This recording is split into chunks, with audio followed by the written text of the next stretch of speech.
누가복음 9장 10절부터 17절까지 제가 읽습니다. 사도들이 돌아와 자기들의 모든 행한 것을 예수님께 고한데 데리시고 따로 벳세다라는 고을로 떠나가셨으나 무리가 알고 따라왔거늘 예수님께서 저희를 영접하사 하나님 나라의 일을 이야기하시며 병 고칠 자들은 고치시더라. 날이 저물어 가매 12 사도가 나와 여짜오되 무리를 보내어 두루 마을과 촌으로 가서 유하며 먹을 것을 얻게 하소서. 우리 있는 여기가 빈들이니이다. 예수님께서 이르시되 너희가 먹을 것을 주어라 하시니 여짜오되 우리에게 떡 5개와 물고기 2마리밖에 없으니 이 모든 사람을 위하여 먹을 것을 사지 아니하고는 할 수 없삼나이다 하였으니 이는 남자가 한 5,000명 되밀어라.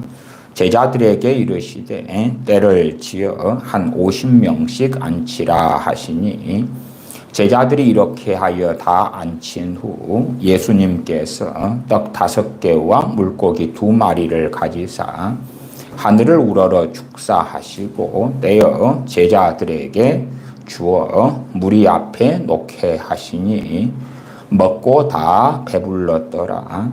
그 남은 조각 12바구니를 거두니라. 아멘. 지난 시간에 이어서 주님의 기도 생활에 관한 누가복음의 말씀을 살펴봅니다. 주님께서는 참으로 이 땅에 계시면서 그 무엇보다도 최고의 우선순위로서 전능하신 아버지와 함께 시간을 보내는 또한 아버지께 나아가시는 그러한 삶을 사셨다 하는 것을 우리가 명확히 살펴볼 수 있습니다. 우리는 죄가 많고 허물이 많고 말의 허물도 많고 또한 자주 사단 마귀의 공격을 당하기도 하고 속기도 하고 그렇습니다. 그러나 우리 주님께서는 사단 마귀와의 전쟁에서 승리하시고 분별력을 가지고 계시고 지혜가 있으시고 사람 몸을 입고 이 땅에 오셨으나 그러나 죄가 없으시고 거룩하시고 그러신데도 불구하고 얼마나 뜨겁게 또한 기도하고 또 기도하시면서 하나님 아버지께 나아가셨는가. 그럴 때에 주님의 기도 생활을 살펴보면 우리에게는 얼마나 기도가 중요한가. 우리 그리스도인들에게 기도가 사라져갈 때에 신앙 믿음도 함께 떨어지고 사라져간다. 최근에 이 기도 시리즈를 하면서 기도와 믿음과의 관계를 살펴본 바가 있습니다. 기도와 믿음과의 관계는 정말 중요합니다. 믿음은 하나님의 말씀에서 나오지요. 그러나 기도가 사라진다면 그 믿음도 사라져가고 약해져 가는 것입니다. 그러나 어리석은 사람들은 단지 내가 지금 주님을 믿었으니까 영접했으니까 마치 우리의 자녀들이 그렇다고 이야기를 했지요. 우리의 자녀들이 한때 잠깐 동안 뜨겁다 그 말이에요. 잠깐 동안 오병이어의 캠프 같은 곳을 가거나 혹은 예수님을 영접기도 하고 잠깐은 뜨거워질 수 있어요. 야, 평안하구나, 좋구나. 야, 이게 주님 믿는 거구나. 주님 믿으니까 걱정, 근심이 그래도 많이 사라지고 없어지네. 이것이 영구적이지 않을까, 항구적이지 않을까 착각하는 가운데 기도 생활을 하지 않습니다. 기도 생활을 등한히 합니다. 아니면 기계적인 기도 생활을 할 수도 있어요. 기계적인 기도 생활. 그 기계적인 기도 생활을 부추기거나 가리키는 그러한 분들이 유감스럽게도 목회자들이 될 때가 많습니다. 기계적인 기도 생활이라는 것은 그런 것이지요. 1번, 2번, 3번, 4번, 5번 이걸로 기도해라. 가르쳐 주는 거예요. 그렇게 기도하는 거지요. 1번, 2번, 3번, 4번, 5번. 그걸 부지런히 하는 것이 기계적인 기도 생활. 그리고 이제 기도를 충분히 했다 생각하고 착각하지요. 그래서 기도 생활을 소위 크리스천으로서 한 20년 했는데 20년 전하고 똑같은 거예요. 1번, 2번, 3번, 4번, 5번 그렇게 기도하는 거예요. 정말 형식상이 되고 습관적이 되고 관례적이 되고 이 중심 안에서 우러나오는 전능하신 아버지 하나님을 사랑함, 경외함 없는 이 마음에서 우러나오는 기도가 아닌 적당하게 성경적이게 보이는 또한 목회자들이 이걸 위해서 기도하세요. 그러니까 맹목적 맹신적으로 상당히 좋게 보이고 옳게 보이는 걸 가지고 부지런히 기도하는 거예요. 심지어 철야기도 할 수도 있고 1000번제를 한다고 1000번의 작정과 헌금을 하면서 기도할 수도 있고 새벽 기도를 할 수도 있어요. 근데 이걸 정해진 걸 한다 그 말이에요. 가장 모범적이고 아름다운 그러한 대화에 예제가 있다. 그걸 가지고 부부가 또한 부모 자식이 대화를 한다고 합시다. 요즘의 말로 그런 거겠지요. 영혼이 없다. 그런 말이 되겠지요. 영혼이 없는 거지요. 연예인들이 서로 부부가 아닌데 부부인 척 흉내를 내지요. 어디에서요? 드라마에서. 연기잖아요. 영화에서. 연기잖아요. 연극 무대에서 연기잖아요. 물론 그러한 연기를 보면서 관객들은 울기도 하죠. 감동을 받기도 하죠. 야, 저 연인들이 헤어졌다가 몇십 년 만에 이산 가족 상봉하는 것처럼 만나는구나. 그러나 가짜지. 그런 것처럼 아름다운 대화의 예제를 가지고 부부가 대화를 나눈다. 부모 자식이 대화를 나눈다 한들 그게 생명이 있느냐?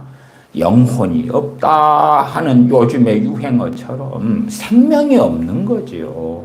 그냥 그것은 그런 것이기도 하죠. 이방인들은 많이 구하여야 들으실 줄 아느니라 하는 것처럼 목회자가 교우 여러분, 성도 여러분 이 기도를 가지고 많이 구해주세요. 새벽도 해주시고 금요일도 해주시고 날마다 해주시고 아니면 우리 111 기도운동 합시다. 10 기도운동 합시다. 30 기도운동 합시다. 111 기도운동이다. 그러면 매일 1시에 1분씩 그렇게 기도하는 거 10 기도운동 이 기도 제목을 가지고 매일 1시에 10분씩 기도하는 거 그러한 여러 가지 코드를 가지고 하지요. 왜 많이 뭉치고 많이 하면 할수록 하나님 꼼짝 마세요. 하나님은 들어주실 수밖에 없어요. 그런 중공군의 인해전술처럼 많이 부지런히 더 열심히 하면 들어주실 거야. 그러한 어리석은 생각, 어리석은 코드에서 목회자들은 교우들에게 상당히 성경적이게끔 보이는 기도 제목들을 이야기하고 던져주고 그것을 가지고 기도하도록 권면합니다. 그렇기 때문에 기도 생활을 20년을 하고 신앙의 여정이 길어서 30년, 40년의 여정 가운데 기도했다. 그래도 기도에 대하여 별로 발전하지 않습니다. 성장해 가지 않습니다. 그래서 유튜브상의 기도에 대한 그러한 가르침이나 설교들을 보면 참 사람들의 환영을 받는 게 그런 거지요. 소위 최근에도 300만 조회가 나온 설교 기도가 있었죠. 잠자면서 듣는 기도. 그러면 그 어떤 목회자가 그 기도를 해주는 거예요. 해줘. 기도를 대신 해주는 거지. 그러면 그걸 틀어놓고 유튜브를 틀어놓고 유튜브에 어느 목회자가 하는 기도를 틀어놓고 누워 자는 거예요. 그러면 기도하는 거예요. 그러니 그것이 조회가 300만 조회가 나오는 거예요. 아니면 그 동일한 목회자가 잠자면서 틀어만 놔도 기름 부음이 임하는 기도, 문제가 해결되는 기도, 그래도 사람들은 열렬하게 환호해서 어마어마하게 듣고 좋아하는 거예요. 왜 그럴까요, 과연? 왜 그런 현상이 벌어지죠? 기도에 대하여 무지하다는 것을 이미 증명해 버린 거예요. 기도에 대하여 이미 어리석다는 걸 증명해 버리는 거예요. 구구절절히 뭔가를 하나님께 아뢰어야 된다? 물론 어떨 때는 그게 필요하고 어떨 때는 필요가 없기도 하죠. 무슨 말인고 하니 그런 어떤 일관적인 정답표가 있지 아니하다 그 말이에요. 정답표가. 전능하신 아버지 하나님을 더 사랑해 가는 것, 더 경외해 가는 것, 더 기쁘게 섬겨가는 것, 우리 주 예수 그리스도를 더 기쁘게 섬겨가는 것, 그것이 정답표이고 그렇기 때문에 기도하는 거지요. 안나 선지자가 과부된 지가 84년이다 그랬습니다. 84년이 되었는데 성전을 떠나지 않고 주야에 금식하며 기도함으로 섬겼다. 누가복음 2장 37절에 나오죠. 밤낮으로 기도하며 금식하며 섬겼다. 누구를 섬겼겠습니까? 아버지 하나님을 섬겼다 하는 것은 너무나 명확한 이야기가 되죠. 사람들은 기도를 통하여서 자신들의 욕망하는 것을 얻으려 하고 하나님을 지배하려 하고 사실은 조정하려고 합니다. 뱃속 안에 그러한 중심을 가지고 있으면서 스스로 속이기를 좋아하기도 하지요. 야, 우리가 보기에 이러한 것을 가지고 기도하면, 그리고 하나님께서 그에 대하여 응답하시고 들어주시면 세상에 평화가 일어날 거고 대한민국의 평화와 경제 성장과 복음화와 안전이 있을 거고 그 다음에 우리의 자녀들은 구원받는 역사가 일어날 거고, 야, 교회의 부흥을 놓고 기도하자, 대한민국의 부흥을 놓고 기도하자, 한반도의 평화 통일을 놓고 기도하자. 그런 기도를 하시지 말란 이야기는 아니에요. 하고 싶으면 얼마든지 하세요. 그런 기도를 하는 것이 죄도 아니고 잘못이 아닙니다. 그러나 어리석은 착각은 가지시는 것은 곤란하다는 것은 너무나 뻔하고 명확합니다. 로마 제국이라 해서 영원한 나라도 아니었고 우리나라 대한민국도 신생 국가에 불과합니다. 생긴 지 그렇게 오래되지 않은 나라입니다. 어리석은 사람들은 조선도 대한민국이요, 고려도 대한민국이요, 신라, 발해, 백제, 고구려, 고조선도 대한민국이요, 그런 어리석은 역사성을 가지고 있는지 몰라도 자유민주주의 국가로서의 대한민국은 1948년 8월 15일에 생겼고, 그리고 그렇게 오래되지 않은 신생국가에 불과합니다. 국민들의 투표를 통하여 지도자를 뽑는 그러한 자유민주주의 시스템을 가진 대한민국은 얼마 되지 않은 나라예요. 다시 말하면 저나 여러분이 살아있을 동안에 대한민국은 존재하겠지요. 주님께서 언제 오실지 몰라도 이 세상에 어느 나라가 영구적이고 항구적인 나라가 있단 말입니까? 정말 저 몽골에 징기스칸이 있었던 그 대제국을 만들었던 그 나라가 영구했습니까? 원나라가 그랬습니까? 혹은 중국에 진시 황제가 세웠던 진나라가 그랬습니까? 아니면 알렉산더 대제가 세웠던 헬라 제국이 영원했습니까? 바벨론 제국이 영원했습니까? 세상에 어느 나라가 영원했습니까? 아니면 세상에 어느 나라의 부흥을 위해서 기도해가지고 그 나라가 다 구원이 일어나고 그 나라의 사람들이 신사도 사람들이 말하는 것처럼 막 뜨겁게 주님을 사랑하고 섬겨서 야, 수백 년 동안 저 나라 사람들은 성령 충만해 주님을 사랑해, 애들은 모태로부터 세례 요한처럼 성령 충만함을 받아. 그런 나라가 역사적으로 어디가 있었습니까? 사람들이 꿈꾸는 그런 나라는 이 땅에 없는 것이 옳시다. 그러나 그런 꿈과 망상을 가지고 정신 승리를 하면서 기도하는 그러한 사례들은 아주 많지요. 첫째는 기도는 그 무엇보다 신앙생활에서 중요하다. 물론 그 중요도는 당연히 기도와 말씀이 함께 가지요. 말씀보다 더 중요하다는 게 아니고 덜 중요하다는 것도 아니다. 기도와 말씀은 뗄래야 뗄 수가 없다. 그것처럼 기도와 믿음도 뗄래야 뗄 수가 없다. 기도가 사라지고 약해지면 그 사람의 믿음도 약해져요.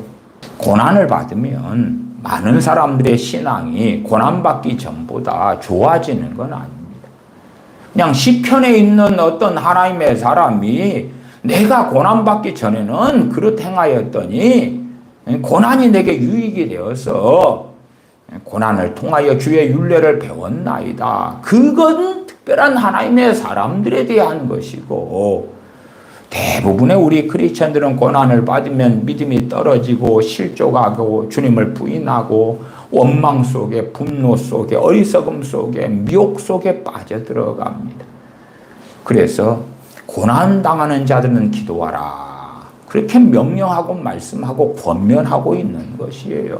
고난을 당했는데 기도 생활하지 않으면 고난당하기 전보다 더 믿음이 떨어지고 더 어리석게지고 문제 속에 깊이 있게 들어가 버려요.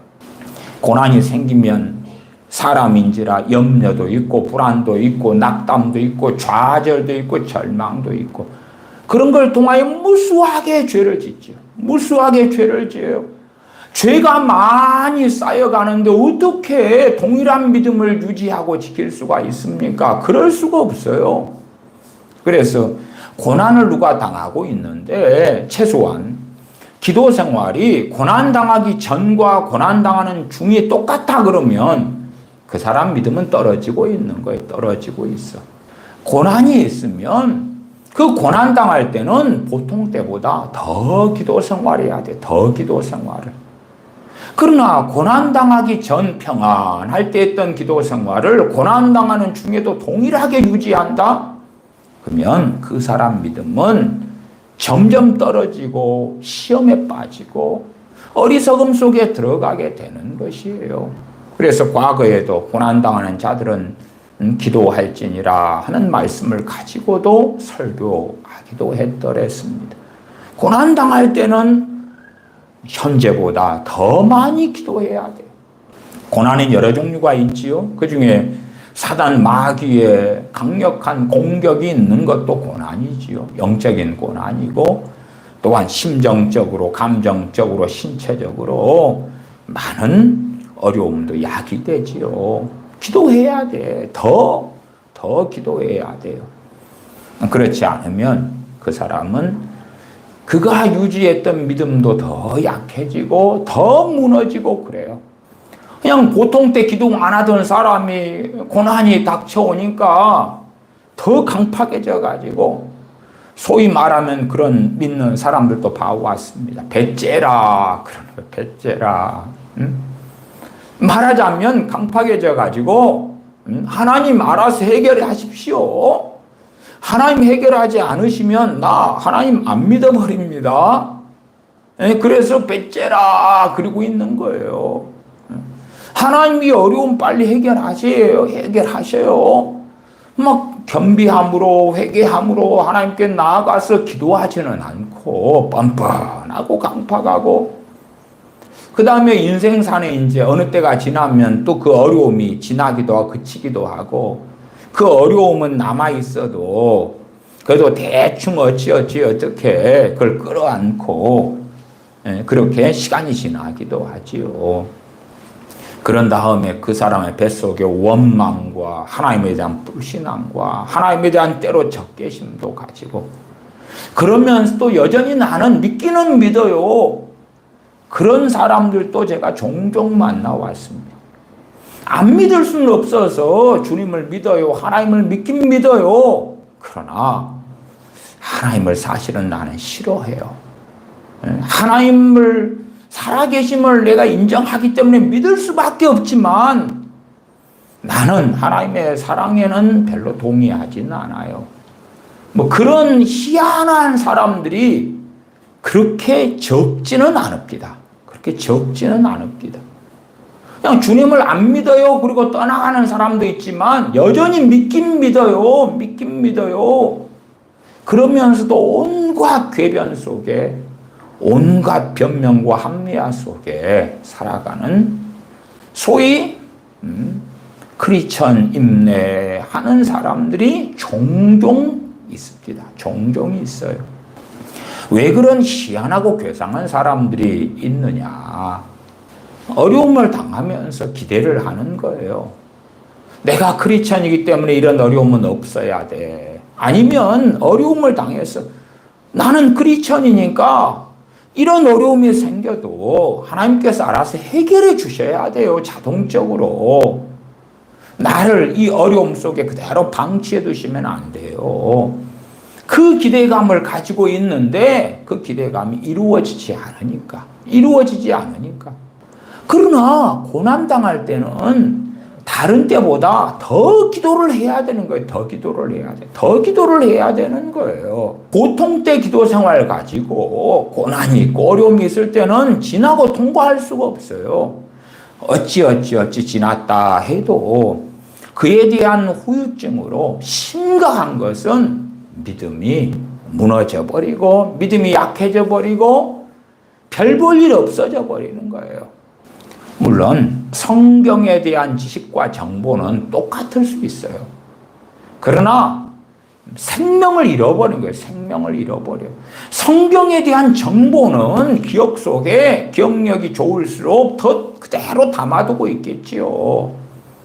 그러나 기도가 뒷받침되지 않았을 때에 그 말씀을 통해서 나오는 믿음의 생명력이 약화되고 무너져 버려요. 사람의 생명을 유지하는 데는 참 많은 게 필요하지요. 공기, 아니면 물, 혹은 사람 몸으로 할 때 피해가 생명이 있다. 그 어떤 것도 사라지면 다 죽지요. 심장이 없어도 죽고, 머리가 없어도 죽고, 공기가 없어도 죽고, 물이 없어도 죽고. 그런 것처럼 기도와 말씀도 무엇이 더 중요하냐? 그렇게 볼 수 없는 거고, 하나라도 사라지면 사실은 죽을 수밖에 없다. 영적으로 죽을 수밖에 없다 하는 것이에요. 그래서 기도 생활을 등한히 하고 별로 안 하고 그런 사람들의 믿음은 신앙 연수가 아무리 많고 직분이 무엇이라 할지라도 퇴보해 가고 무너져 가는 것은 뻔한 이치입니다. 뻔한 이치예요. 물론 겉보기에 바리새인들처럼 서기관들처럼 사람 보이기 위해서 기도하고, 또한 유대인들이 이스라엘 백성들이 어려움과 환난 전쟁을 만나서 하나님께 많이 기도했습니다만은 하나님의 들으심을 얻지는 못했지요. 왜? 평상시에 하나님을 경외함 없이 단지 문제만 생기고 어려움만 생기니까 주여 하나님이여 도우소서, 그런 것에 하나님께서는 응답하지 않으셨기 때문에 그렇죠. 그런 사람들은 기도를 주술적인 걸로 사용하는 거죠. 평상시 하나님을 가까이 하지 않고 하나님을 사랑하지 않다가 문제만 생길 때에 빨리 해결했어요. 빨리 도와주세요. 그러한 기도에 하나님께서는 응답하시지 아니하신다. 히브리서 5장 7절의 말씀을 제가 지난 시간에도 읽어드렸습니다. 오늘 시간에도 읽고 난 다음에 누가복음에 나와 있는 주님의 기도 생활을 살펴가겠습니다. 히브리서 5장 7절에 우리 주님에 대하여 그는 육체에 계실 때에 자기를 죽음에서 능히 구원하실 이에게 심한 통곡과 눈물로 간구와 소원을 올렸고 그의 경외하심을 인하여 들으심을 얻었느니라. 주님의 아버지를 경외하심, 단지 아버지의 아들이기 때문에 들으심, 응답을 받은 것이 아니다. 독생자이시지만, 인자이시지만 아버지의 유일한 참 아들이시지만, 그러나 우리 주님께서 아버지를 경외하심으로 인하여 들으심을 얻었다라고 히브리서 5장 7절은 말씀한다, 그 말이에요. 그냥 주님께서 단순하게 심한 통곡과 눈물로 간구와 소원을 올리셨기 때문에 응답받았다는 게 아니라 주님의 아버지를 경외하심 때문에 응답을 받았다 하는 것이에요. 그럼에도 너희가 얻지 못함은 구하지 아니하며 라고 명확히 말씀하며 우리 주님께서는 심한 통곡과 눈물로 간구와 소원을 올리셨다. 그리고 응답을 받으셨는데 그의 경외하심 때문이다. 제가 기도의 메커니즘 시리즈를 설교하면서 삶과 기도가 분리되면 안 된다. 분리되면 안 된다. 단지 그냥 기도만 그렇게 되면 안 된다. 제가 방언이나 방언 은사에 대한 여러 설교도 해왔습니다. 실제로 유감스럽게도 방언 은사를 받아서 사는 사람들 가운데 방언 은사를 받지 않은 사람들보다 더 풍성한 열매를 거두는 경우가 그렇게 많지는 않습니다. 왜냐하면 방언 은사를 받았더라도 방언 은사를 안 받은 사람하고 비추어서 그의 삶이 더 경건하고 더 아버지를 경외한다면 그가 하는 방언의 기도는 더 능력 있고 더 효력 있을 거예요. 그러나 방언 은사 안 받은 사람이나 받은 사람이나 차이가 없어요. 하나님을 경외함과 기뻐함과 순종함과 사랑함에 차이가 별로 없어요. 그런데 방언 은사를 받아서 방언 기도를 하기 때문에 더 아름다운 응답이 나타나고 열매가 나타나고 그럴 수 있겠습니까? 혹은 나아가 더 심지어 방언 은사 안 받은 사람보다 누가 방언 은사를 받았는데 또 방언 기도를 많이 하는데 그의 삶이 더 형편없어요. 형편없어. 그러면 그의 많은 방언 기도가 무슨 유익이 있겠는가 그 말이에요. 유감스럽게도 방언 은사가 너무나 복된 은사인 건 사실이고 방언 은사, 방언 기도에 대한 유익은 참 많은 게 사실입니다만은 그러나 히브리서 5장 7절 말씀처럼 주님께서 아버지를 경외하심, 이 백성이 입술로는 나를 가까이 하나 나를 존경하나 마음은 내게서 멀도다. 마음에서부터 로마서에 나온 대로 그들이 마음에 하나님 두기를 싫어하며 마음에서 하나님을 원치 않고 싫어하는 사람들, 그러나 마지못해 가난하기 때문에 병들었기 때문에 어쩔 수 없어서 하나님의 도우심이 필요하기 때문에 마지못해 예배하고 마지못해 하나님께 기도하고 마지못해 감사하고 찬양하고 그러는 경우들에 어떠한 열매를 얼마나 거둘 수 있겠는가. 누가복음 9장 10절부터 17절까지 말씀을 읽었습니다. 당연하게 이것은 오병이어의 기적이 나와 있습니다. 이 오병이어의 기적의 사건은 9장 10절에 보시면 벳세다에서 일어났습니다.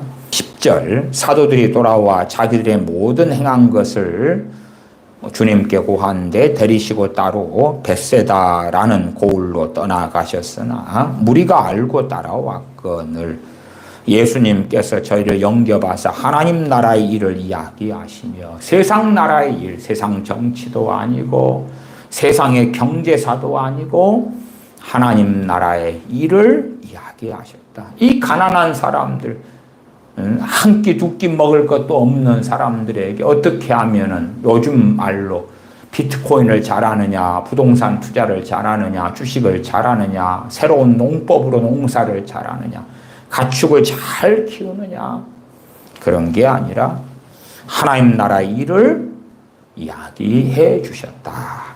그리고 병 고칠 자들은 고치시더라. 날이 저물어가며 12 사도가 나와 여짜오되 무리를 보내어 두루 마을과 촌으로 가서 유하며 먹을 것을 얻게 하소서. 우리 있는 여기가 빈들이니이다. 예수님께서 이르시되 너희가 먹을 것을 주어라 하시니 여짜오되 우리에게 떡 5개와 물고기 2마리밖에 없으니 이 모든 사람을 위하여 먹을 것을 사지 아니하고는 할 수 없삼나이다 하였으니 이는 남자가 한 5,000명 되밀어라. 남자가 5,000명이면 여자는 일반적으로 더 많고요. 그 다음에 여자들이 움직일 때에 그 아이들을 데리고 많이 움직이곤 하지요. 그러면 아이들까지 여자들까지 합치면은 훨씬 많은 숫자, 못해도 한 2만여 명 이리저리 되는 숫자도 될 것입니다. 남자가 한 5,000명 되밀어라. 제자들에게 이르시되 때를 지어 한 50명씩 앉히라 하시니 제자들이 이렇게 하여 다 앉힌 후 예수님께서 떡 5개와 물고기 2마리를 가지사 하늘을 우러러 축사하시고 떼어 제자들에게 주어 무리 앞에 놓게 하시니 먹고 다 배불렀더라. 그 남은 조각 12바구니를 거두니라. 이 누가복음 9장의 오병이어의 기적의 현장 가운데 주님의 기도 생활에 대하여 무엇을 이야기하려 하느냐 하면은 16절이지요.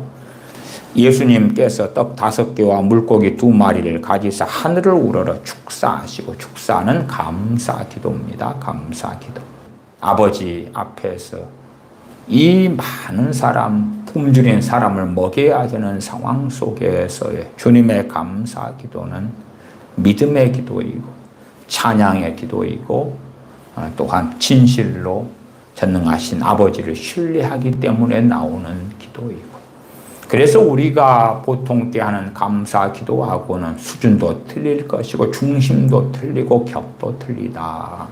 주님의 이 축사 감사 기도는 최상의 믿음의 기도였다. 우리도 아무것도 염려하지 말고 너희 염려를 주께 맡겨라. 너희의 구할 것을 기도와 간구로 감사함으로 하나님께 아뢰라. 왜 기도와 간구를 하는데 감사함으로 하나님께 아뢰라 그러는가?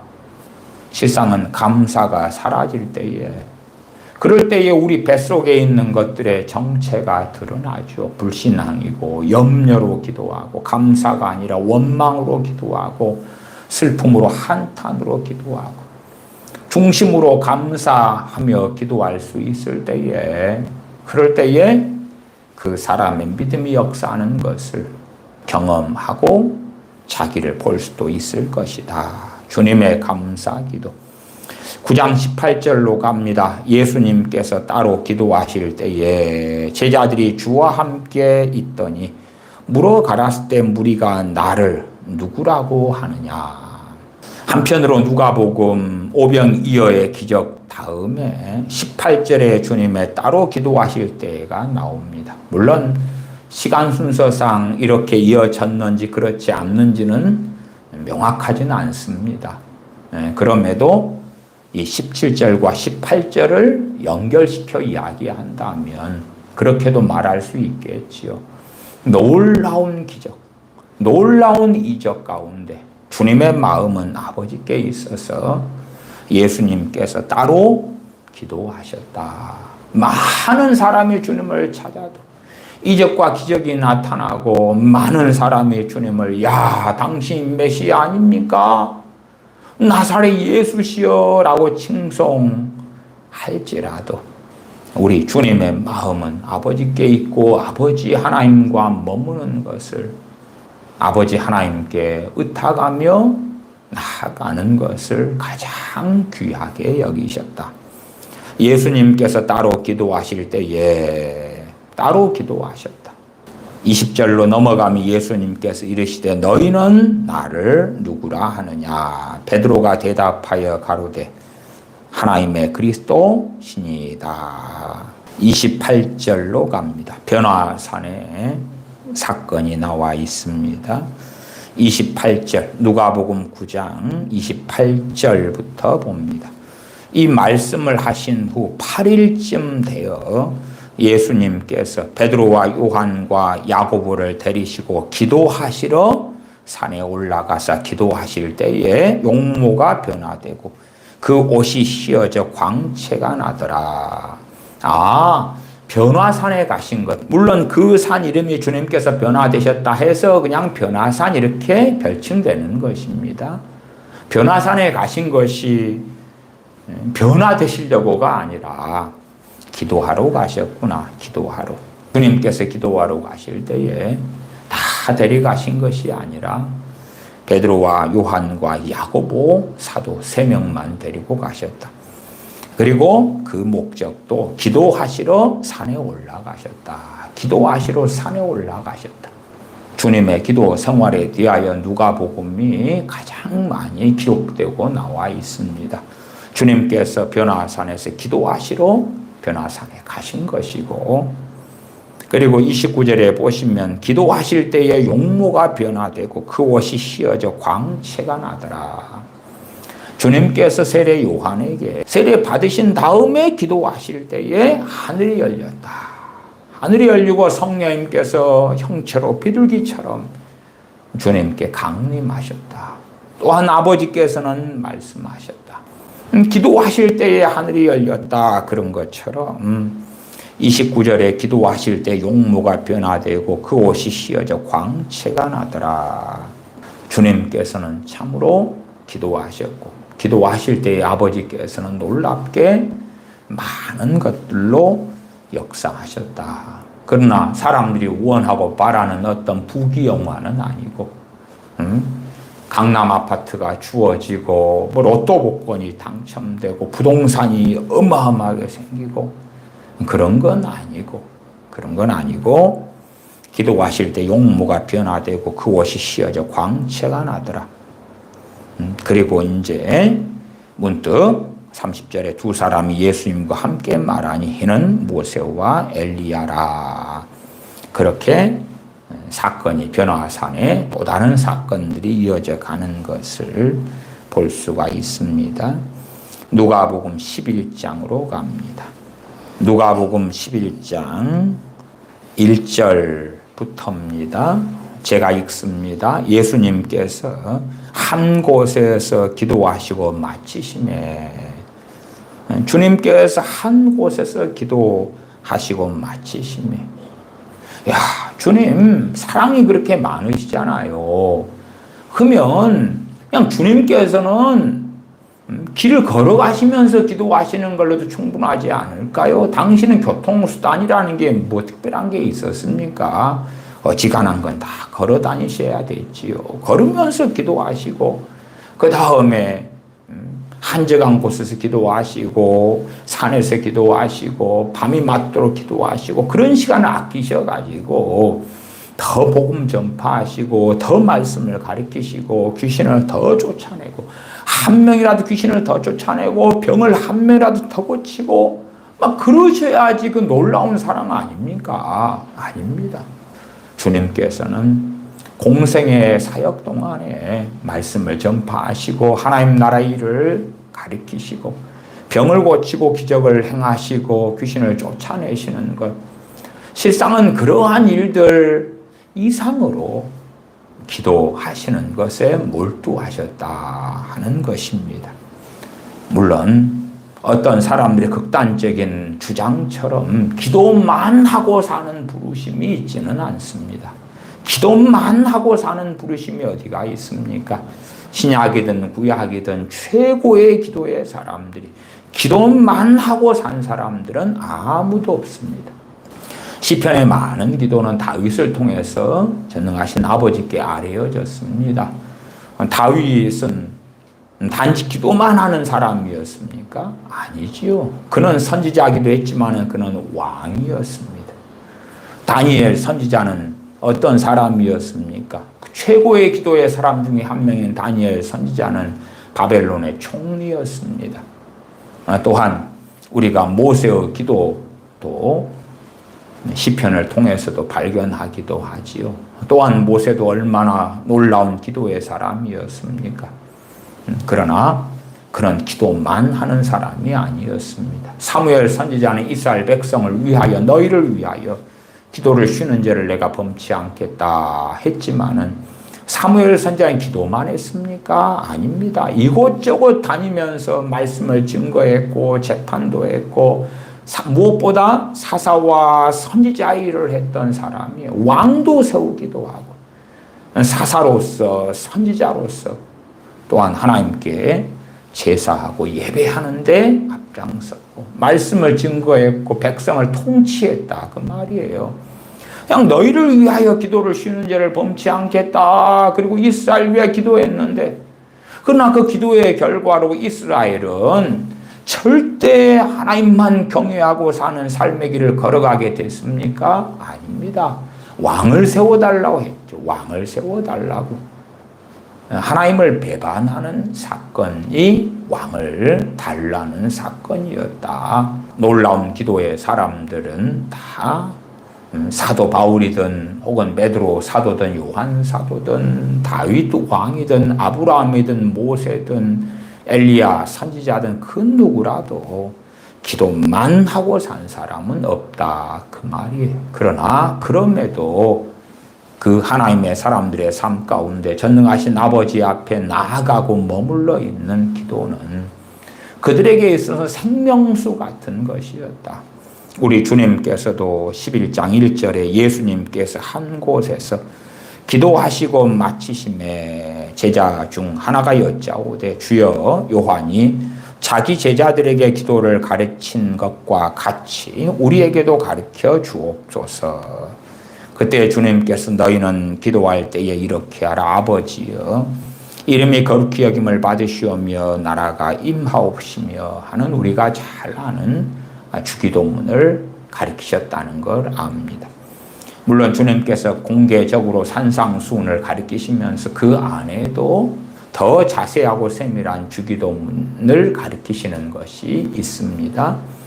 그리고 누가복음 11장에서는 주님께서 한 곳에서 기도를 마치신 다음에 제자 중 하나가 주님께 기도를 가르쳐 달라고 할 때에 또한 주기도문을 가르쳐 주시는 것이 나와 있기 때문에 제자들은 주님께 주기도문을 2번을 산상수훈 가운데에서도 듣고 배웠고 또한 사적으로도 이렇게 가르쳐 달라 해서 주님께 배웠다 하는 걸 알 수가 있습니다.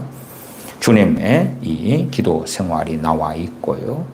누가복음 22장으로 넘어가겠습니다. 누가복음 22장입니다. 누가복음 22장 14절부터 보겠습니다. 누가복음 22장 14절부터입니다. 때가 이르매 예수님께서 사도들과 함께 앉으사 이르시되 내가 고난을 받기 전에 너희와 함께 이 유월절 먹기를 원하고 원하였노라. 내가 너희에게 이르노니 이 유월절이 하나님의 나라에서 이루기까지 다시 먹지 아니하리라 하시고 이에 잔을 받으사 사례하시고 가라사대 이것을 갖다가 너희끼리 나누라. 이에 잔을 받으사 사례하시고가 개정개혁판에서는 감사기도 하시고 이렇게 번역이 됐습니다. 사례하시고의 뜻이 감사기도를 하셨다 그 말이에요. 오병이어의 기적의 상황에서도 주님께서 축사하시고 감사기도를 하시고 그 다음에 주님의 유월절 만찬에 이에 잔을 받으사 사례하시고 감사기도를 하시고 이 성찬의 이 유월절 만찬에 그 식사는 실상은 그렇게 대단하고 놀라운 식사는 아니고 정말 때로는 초라하고 보잘것없는 그런 것입니다. 그럼에도 유월절 만찬의 그 놀라운 것 또한 그것을 주님께서 기다리셨다가 마침내 유월절 만찬을 제자들과 함께 하시게 되셨고 그 여러 가지 의미들이 담긴 가운데 우리 주님께서는 아버지께 잔을 받으신 다음에 감사 기도를 드리셨다 하는 것입니다. 다시 19절로 갑니다. 또 떡을 가져 살해하시고 떼어 저희에게 주시며 또 떡을 가져 감사기도 하시고. 참으로 주님께서는 잔을 가지실 때 감사 기도하셨고 또 떡을 떼고 나누기 전에 감사 기도하시고 하는 것들을 볼 때에 주님의 마음을 사로잡고 있는 것은 아버지 하나님에 대한 감사다. 그리고 실상 감사와 찬양은 뗄래야 뗄 수가 없는 거지요. 여호와께 감사하라. 여호와를 송축하라. 찬양하고 감사하는 건 결코 뗄래야 뗄 수가 없는 것입니다. 어떤 사람이 많이 찬양하는데 그 안에 감사가 사라져 있다면 그 사람의 찬양도 실상은 영혼 없는 찬양, 마음 없는 찬양, 진심 없는 찬양, 죽어버린 찬양일 것이다. 우리의 삶에는 많은 일이 일어납니다. 우리가 원하는 좋은 일, 아름다운 일이 아니라 좋지 않은 일이 일어날 때가 훨씬 많습니다. 그러나 진실로 하나님을 가까이 하는 사람들은 감사하는 것이 무엇인지를 배울 것이다. 배울 것이다. 31절입니다. 시몬아 시몬아 보라 사단이 밀 까부르듯 하려고 너희를 청구하였으나 그러나 내가 너를 위하여 내 믿음이 떨어지지 않기를 기도하였노니 너는 돌이킨 후에 내 형제를 굳게 하라. 주님께서 베드로 사도를 위하여 기도하셨다는 걸 봅니다. 왜요? 사단이 밀 까부르듯이 하려고 너희를 청구하였다. 주님께서는 베드로 사도의 믿음이 떨어지지 않기를 기도했다. 너는 돌이킨 후에, 돌이킨 후라는 것은 베드로 사도가 명확하게 34절에 베드로야 내가 네게 말하노니 오늘 닭 울기 전에 너가 3번 나를 모른다고 부인하리라. 닭 울기 전에 3번 주님을 부인할 것이다. 거기에서 돌이키어서 주님을 부인한 다음에 회개하는 것이지요. 돌이킨 다음에 내 형제를 굳게 하라. 진실로 베드로 사도에게 기도가 필요했기 때문에 그것을 주님께서는 너무나 잘 포착하셔서 베드로 사도를 위하여 믿음이 떨어지지 않기를 기도해 주었다는 걸 볼 수가 있습니다. 때때로 우리의 믿음의 형제들에 대하여 우리가 영적인 지각을 가져서 그들을 위한 기도가 필요할 때에 그것을 발견하고 기도해야 합니다. 물론 어떤 것은 우리가 기도한다 해서 해결될 수 없는 영역이 많이 존재합니다. 왜요? 그것은 그 사람에게 달린 일이니까. 마치 베드로 사도가 주님을 3번 부인하는 그것은 베드로 사도에게 달린 일이기 때문에. 그러나 이제 베드로가 믿음에 떨어지지 않기를 기도하는 것. 주님께서 베드로 사도를 사랑하여 전능하신 아버지께 기도하고 그를 사랑하여 섬겨주는 것이지요. 그래서 우리의 기도가 다른 사람을 다 좌지우지하고 우리의 기도가 어떤 사람을 다 보호해 줘버리고 변화시켜버리고 전혀 그렇지는 않습니다. 하나님께 영과 진리로 예배하는 것도 각자가 해야 되고 회개도 스스로 다 각자가 해야 되고 깨어있어 기도하는 것도 다 각자가 해야 됩니다.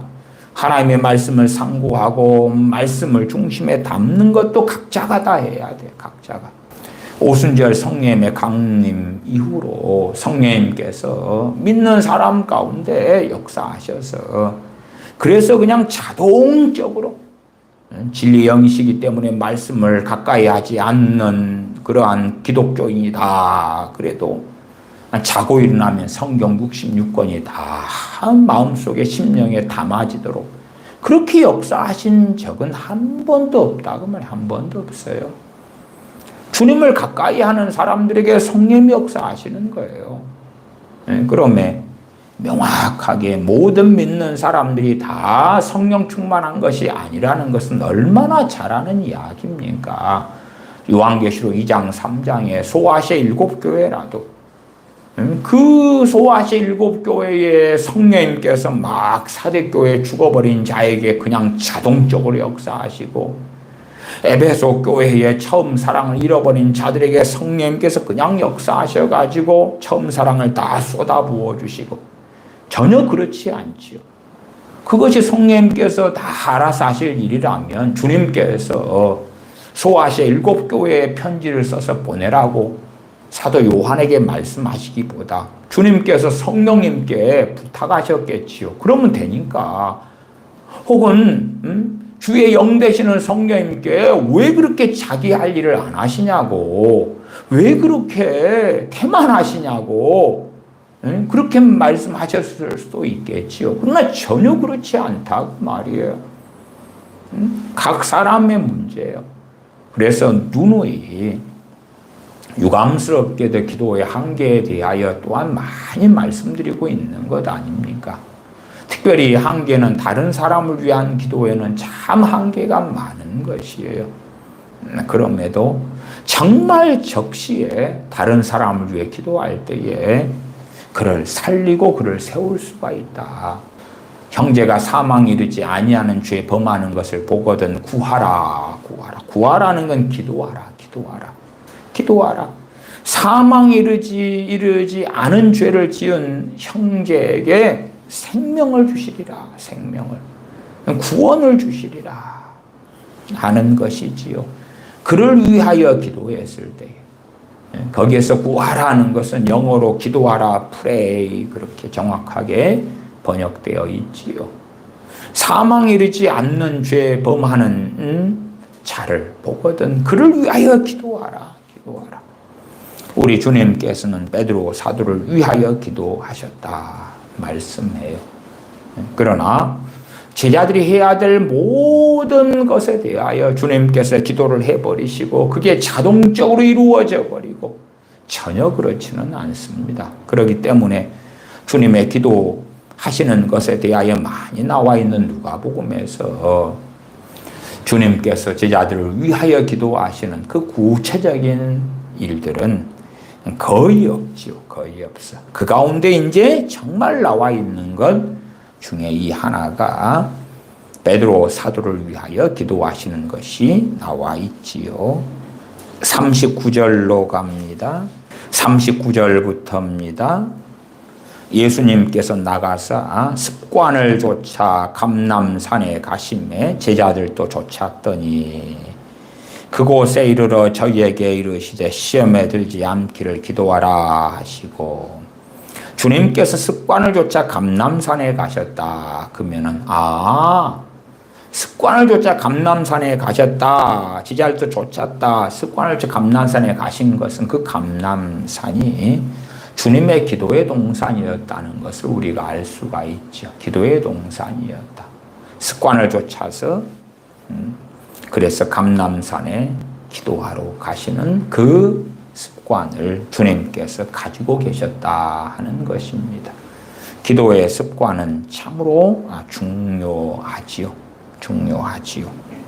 그래서 그만큼 주님께서 기도를 소홀히 하신 것이 아니라 습관이 될 정도로 주님의 하루 중에 혹은 주님의 삶 속에서 그 어떤 것보다도 중요한 자리에 주님의 기도는 자리를 잡고 있었다. 예수님께서 나가사 습관을 쫓아 감람산에 가시매 제자들도 쫓았더니 그곳에 이르러 저희에게 이르시되 시험에 들지 않기를 기도하라.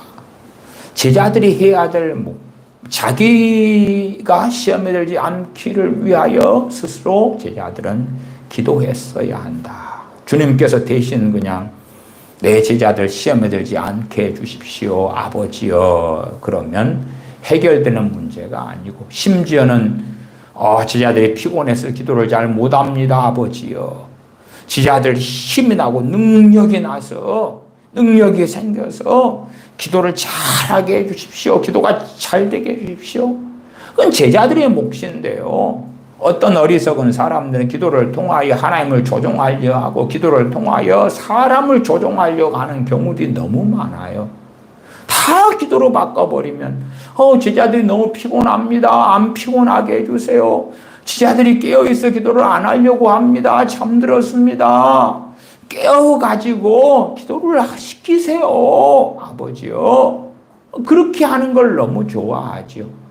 그런 것처럼 별의별 것을 기도로 만들어가지고 각 사람이 책임져야 되는 것조차도 회개하라 그러면 그 말씀을 받아서 각자가 회개해야 되는데 회개하게 해주세요. 회개를 시키세요.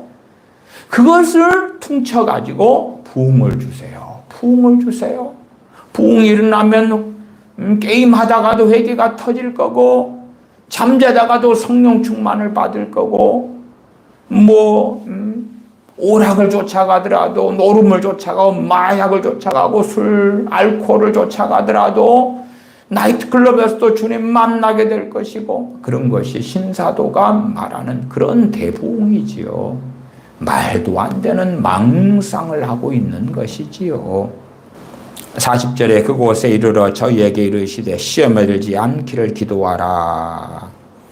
41절 저희를 떠나 돌 던질 만큼 가서 무릎을 꿇고 기도하여 저희를 떠나서 돌 던질 만큼 가셨다. 돌을 던지면 한 몇 미터 던질까요? 기준도 성인 남자가 던지는 기준이겠지요. 최소 수십 미터는 가겠지요. 그러면 한 20, 30m 간다. 그러든지 주님께서 그만큼 떨어지셔가지고 무릎을 꿇고 기도하셨다. 44절입니다. 예수님께서 힘쓰고 애써 더욱 간절히 기도하시니 땀이 땅에 떨어지는 핏방울같이 되더라. 주님께서 기도하실 때에 정말로 십자가를 앞두고는 온 힘을 다하여 기도하셨다는 걸 알 수가 있습니다. 땀이 땅에 떨어지는 핏방울같이 되더라.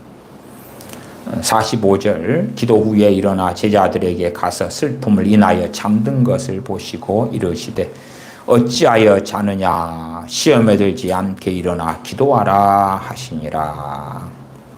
그리고 다시금 기도하라고 권면하시는 것을 봅니다. 하나만 더 보고 말씀을 마무리합니다. 누가복음 24장입니다. 주님 부활하신 다음입니다. 누가복음 24장 28절부터 봅니다. 저희의 가는 촌에 가까이 가매 예수님은 더 가려 하는 것 같이 하시니 저희가 강권하여 가로되 우리와 함께 유하사이다. 때가 저물어 가고 날이 이미 기울었나이다 하니 이에 저희와 함께 유하로 들어가시니라. 어떤 사건이냐 그러면 부활하신 다음에 엠마오로 가는 두 제자하고 만나신 사건입니다. 그리고 두 제자들에게 25절로 올라가면 미련하고 선지자들의 말한 모든 것을 마음에 더디 믿는 자들이여 그리스도가 이런 고난을 받고 자기의 영광에 들어가야 할 것이 아니냐 하시고 이에 모세와 및 모든 선지자의 글로 시작하여 모든 성경에 쓴 바 자기에 관한 것을 자세히 설명하시니라. 이렇게 엠마오로 가던 두 제자, 주님의 죽으심 때문에 슬퍼하며 통탄하는 두 제자에게 책망하시면서 주님 자신에 대해서 기록된 말씀들을 자세히 설명해 주시는 그러한 일. 그 다음에 두 제자들이 주님을 강권하여 우리와 함께 유하사이다. 날이 저물어 갑니다. 주님께서는 저희와 함께 유하로 들어가셨다 말씀합니다. 30절에 저희와 함께 음식 잡수실 때에 떡을 가지사 축사하시고 축사가 뭡니까? 감사기도, 감사기도. 떼어 저희에게 주심에 저희 눈이 밝아져 그인 줄 알아보더니 감사기도를 하실 때에 엠마오로 가던 두 제자의 눈이 밝아져서 주님을 알아보게 되었다. 그리고 주님께서는 저희에게 보이지 아니하시는지라. 주님의 누가복음에서 감사기도가 자주 나오는 것을 또한 우리가 확인하기도 합니다. 주님의 기도 생활 습관을 따라서 감람산에 기도하러 가시던 주님. 주님의 기도 생활을 본받아서 우리에게 기도는 얼마나 중요한가, 기도의 중요성은 아무리 강조해도 지나치지 않다 말씀드립니다. 기도하겠습니다. 누가복음을 통하여 주님의 기도 생활을 살펴봅니다. 주님께서 얼마나 아버지께 나아가고 나아가셨는지, 또한 바쁘고 바쁘신 중에도 습관을 조차 얼마나 기도하셨는지를 볼 때에 우리의 나태함과 게으름을 고백하며 회개합니다.